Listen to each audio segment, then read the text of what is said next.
Bonsoir à toutes et à tous, bienvenue dans ce journal au sommaire. Angela Kpeja a procédé hier au lancement de 2 nouveaux ouvrages contre les violences faites aux femmes. Nous en parlons dans cette édition.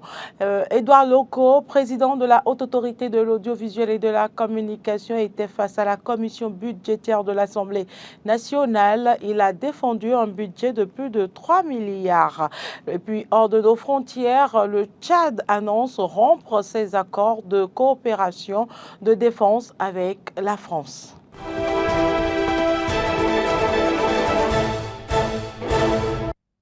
Merci de votre fidélité.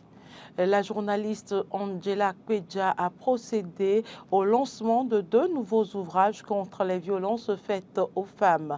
À l'encre de nos silences et Filoyons une voix qui s'élève, ce sont les titres de ces ouvrages. La cérémonie s'est déroulée à l'Institut français de Cotonou en présence de la représentante de la marraine de l'événement, Claudine Afiavi-Prudencio.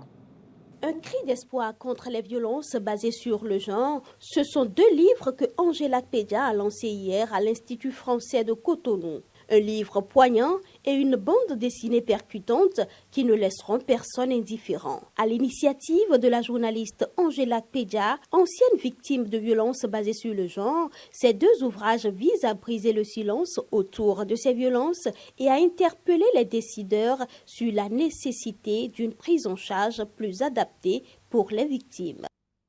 Pour moi, le changement de paradigme ne se fera pas sans les victimes et survivantes elles-mêmes.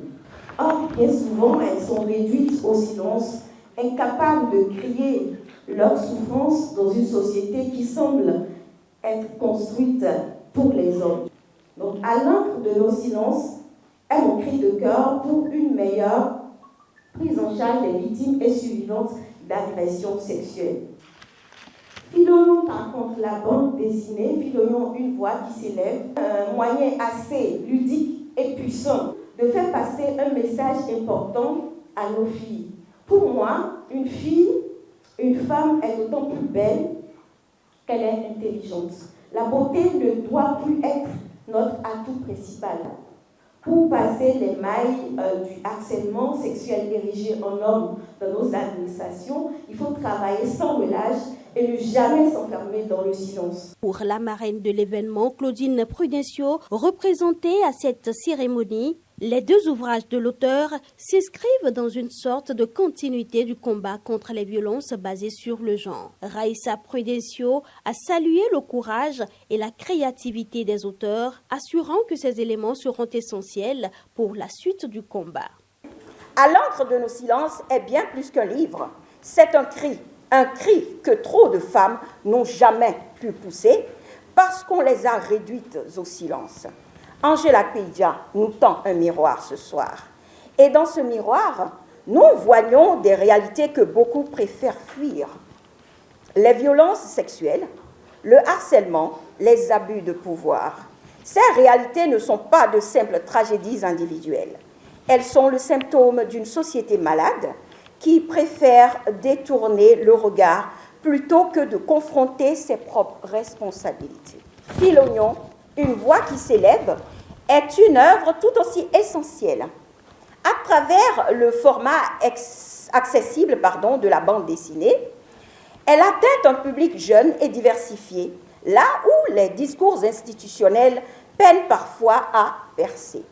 Cette œuvre est une arme pédagogique, mais aussi un outil de transformation culturelle.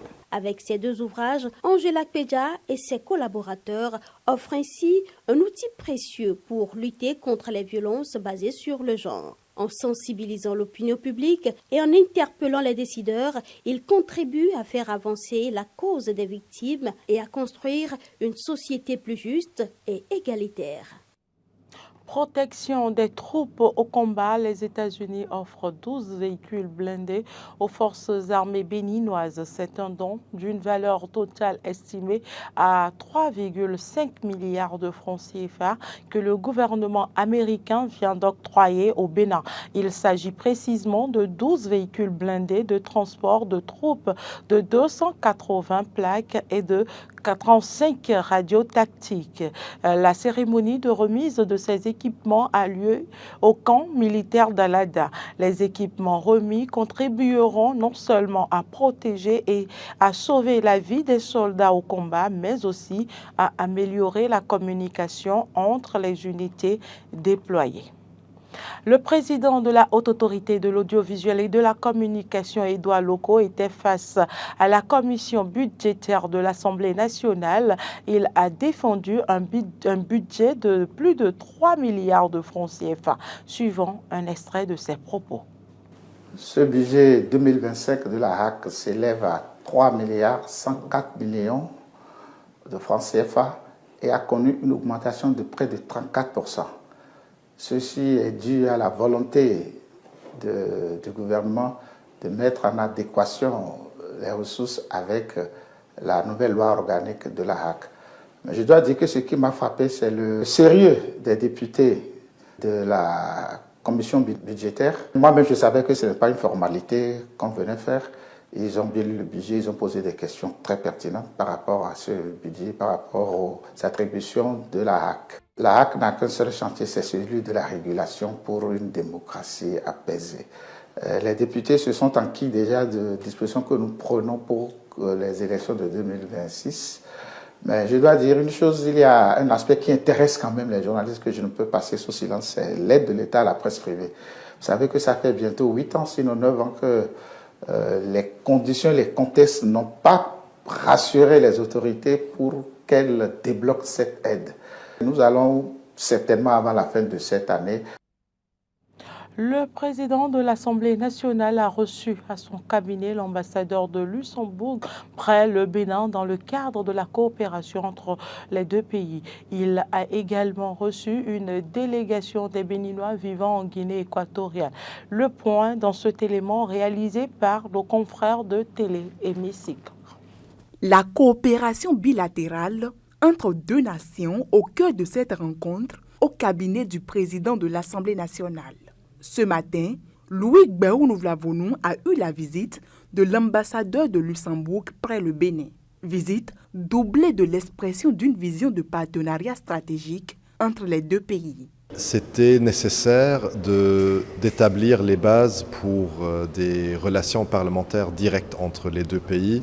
Le Bénin et le Luxembourg ont eu des échanges indirects, que ce soit dans le cadre de l'Assemblée parlementaire de la francophonie, l'APF. Il y a eu des visites de part et d'autre. Il y a eu des parlementaires luxembourgeois au Bénin cette année. Il y a eu des parlementaires béninois au Luxembourg cette année aussi, dans le cadre de l'APF. Le président de l'Assemblée nationale m'a devancé et a porté lui-même la même doléance que j'allais proposer et nous allons poursuivre les échanges pour créer un groupe d'amitié qui sera la première étape et qui va par la suite être la première pierre pour aboutir à des relations parlementaires directes. À sa suite, le président du Parlement a ouvert les portes de son cabinet aux ressortissants béninois résidant en Guinée équatoriale. Ils sont venus rappeler la nécessité de renforcer les liens entre Malabo et Porto Novo. Nous sommes venus ce matin présenter notre association. L'association, c'est l'association des Béninois résidant en Guinée équatoriale. Nous avons certaines difficultés. Quand tu es à l'étranger, c'est souvent par rapport aux documents administratifs. Et pour la facilité de ces documents, surtout les relations pèsent. Parce qu'aujourd'hui, on peut dire, les Béninois aujourd'hui en Guinée équatoriale, on n'a aucun problème de moralité.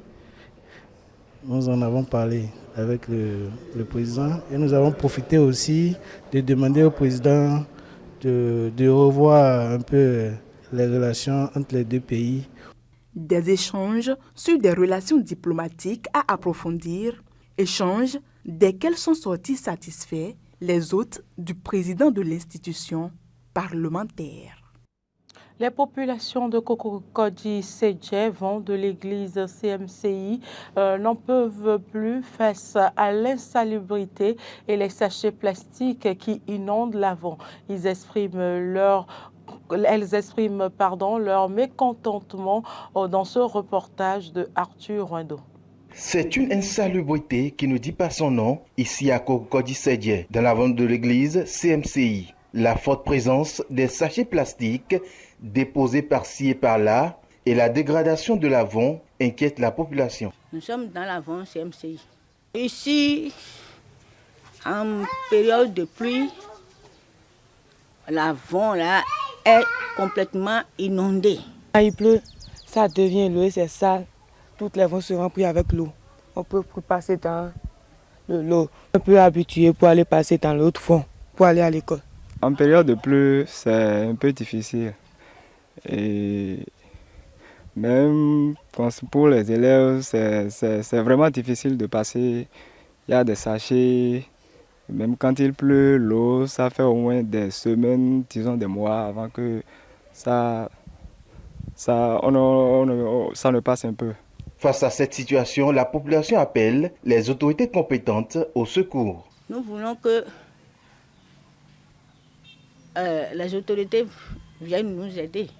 Je demande aux autorités de bien garder les environnements et de bien prendre les ordures. Concernant la voie, eux-mêmes ils savent.